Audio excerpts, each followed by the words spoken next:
Spike and Asimov are having a heated conversation at an outdoor restaurant. The two exchange words, and Spike implies that he knows more about Asimov's identity than he initially let on. He removes one of Asimov's valuable drug capsules from his pocket, throws it into the air, and shoots it. Asimov is shocked, and Spike looks on with a cocky grin. When written out like this, it's clear to see why these shots were chosen. In each shot, the subject of the sentence is the main focus. When we approach boarding out our scripts, we should always ask ourselves, what are we trying to show with this particular shot? Are we showing the setting, choreography, or some minuscule change in expression? Depending on the answer to that question, we can choose where to place our camera. If we're trying to show a vast expanse or setting, you can place the camera far away from our characters to get that ultra-wide shot. We can move our camera a little bit closer for the wide shot. This allows us to still see the figures from head to toe, but we're a little bit tighter in on the subjects. These types of shots are really good for giving the viewer a sense of the setting, as well as any full body acting or choreography. Bringing the camera even closer in, we get our medium and mid-close shots. These are a great balance between getting facial expression as well as any physical acting that we get from the actors.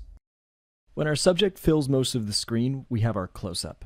These are great for highlighting emotions in a character, or maybe we're emphasizing an important prop. Just be careful not to overuse them because they can be disorienting as you don't see much of the environment, and they can lose their impact if they're used too frequently. We can get our camera right up in there for the extreme close-up if we want to really add an exclamation point to a particular emotion. The next thing to consider in terms of where we place our camera is the camera height. Each of these conveys a different emotional characteristic, but there's also practical reasons why you might position your camera differently. For example, if one character's on a balcony looking down and the other's on the street looking up, you probably want to film the street level character from above so that it reflects the character's perspective. As mentioned, another reason you may change the height of the camera is the emotional quality that it conveys. Stereotypically, you're going to hear that framing a character from below makes them look triumphant and more powerful, whereas filming them from above makes them feel weaker and overpowered. Another really important thing to consider is the lens we're using. Whether or not you're working for live action or animation, understanding lenses, or at least having a good sense of how different lenses affect an image, is going to be really helpful. Long lenses will flatten an image and give it an almost storybook perspective. There's also going to be a lot less scale distortion. You'll see in the wide lens that things that are closer get really dramatically bigger, whereas this will just tend to flatten everything out to its true scale. Normal lenses are what you'd expect. They're shots taken with a lens that's very similar to the human eye. Wide angle and fisheye lenses have a much greater field of view, so you can simultaneously see above and below the camera. The result of this is an image that appears more rounded, dynamic, and a little chaotic. These shots are great when you have a really intense or dynamic scene. I could do an entire lesson on drawing in different lenses, but I think a good course of action is to do studies from film and photography. Also, if you have the means to get a hand on some of these lenses, it's really helpful to play around with them, take some shots, and get used to the types of images they produce. Compositional balance will shape the mood of a particular shot. You can think of the elements on your canvas as having weight, depending on how large the shapes are. If we distribute these weights evenly, then we create a canvas that feels neutral and balanced and calm. This would be a good choice for establishing shots, or shots where the emotional tension hasn't risen yet. If we want things to feel more dynamic and energetic, we can use an unbalanced composition. We can accomplish this by unevenly distributing our compositional shapes and using a tilted camera or tilted horizon line. Another compositional tool we can use to create tension is how close we place our subject to the edge of the canvas.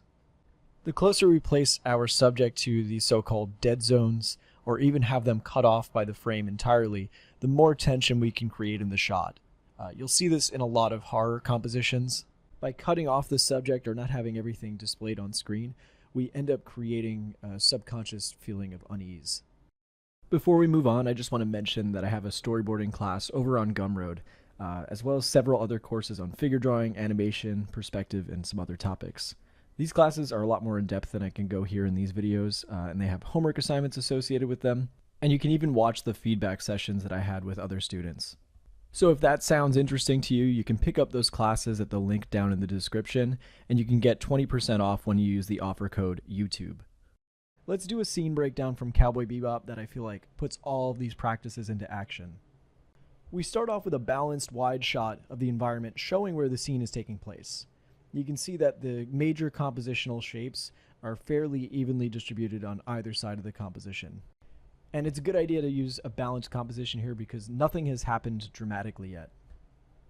We cut in closer to the shopkeeper with another balanced composition. Again, now we're introducing a new character, so we get a medium shot. We're keeping the composition balanced because nothing has happened to upset the balance of the scene.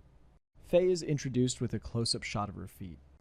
I like this choice because it preserves some mystery and it puts you into the mindset of the shopkeeper who doesn't really know what's in store for him. We push in a little closer on the shopkeeper so we can get a read on his expression. And also the compositions start to become unbalanced here. Emotionally speaking, he's uncertain, but nothing too chaotic has happened just yet. Then we get a couple of quick, unbalanced shots, again, kind of creating this sense of unease. In this shot, we've got these cool foreground elements that act as a framing device, makes the scene feel a little bit more claustrophobic, and a lot of the weight is shifted towards Faye's side of the canvas.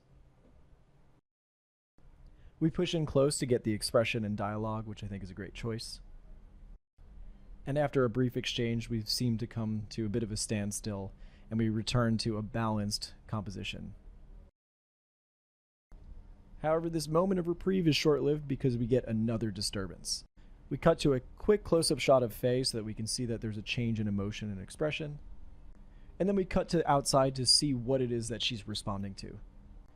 These new figures are standing in the shape of an arrow, kind of indicating their intention to go inside. And we cut in closer to reveal who these characters are, and they're positioned in a way that shifts that weight and momentum, all leading towards the door. Little side note, I love all the expressions, poses, and character designs in this shot. I just think it's a really fun one. We get a series of close-ups showing that Faye is loading her machine gun, and then we see the responses from both her and the shopkeeper. I think this shot is so great because we've returned to a balanced composition, but in a way that makes these three assailants feel like they're sitting ducks. And then we get the silhouetted reveal of Faye as she's exposed from shooting the door open. Then we get this really intense medium close shot of Faye. She's framed in a way where the camera's looking up at her, which makes her feel more powerful, and then our composition is super unbalanced. As the action continues, the compositions are all very unbalanced. I'm going to leave this one here because we've got some other topics to cover in the next storyboarding video. But if you enjoyed this lesson, be sure to like and subscribe and click that notification bell. Alright guys, I'll see you soon.